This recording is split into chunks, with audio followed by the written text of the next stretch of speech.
Kamusta mga idol? Sports Analyst TV nga pala. Halina, pag-usapan natin yan. Sa kabila ng pagkaka-knockout ni Naoya Inoue sa round 1 laban kay Luis Nery, agad itong pinag-usapan na sa mundo ng boxing.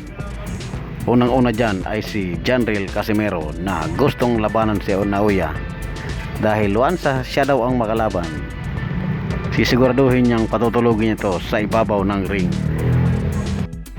Kaya abangan na lang natin kung maikakasaba ang laban ni Naoya Inoue versus Janriel Casimero sa matagal ng panahon na paghahamon ni Casimero, pero hindi pa rin ito pinapansin ni Naoya Inoue. Sa kabilang banda naman mga idol,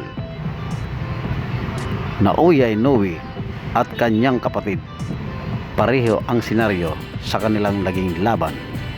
Bumaksak sila sa first round pero nakabawi at pareho pa rin silang nanalo, ang Naoya Brothers.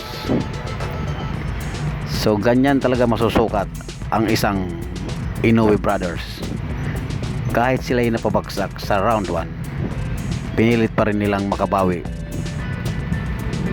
Kaya binansagan siyang The Monster ng Japan dahil sa kanyang estilo sa paglalaro ng boxing. Kaya yun lang muna mga idol, ang ating munting pasilip sa naging laban ng Naoya Brothers.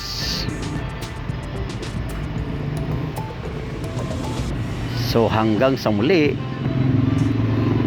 Sports Analyst Pitch. Kung bago pa kayo sa akin channel mga idol, paki-like naman at paki-pindot na rin ng notification bell para updated kayo sa aking mga gagawin pang videos.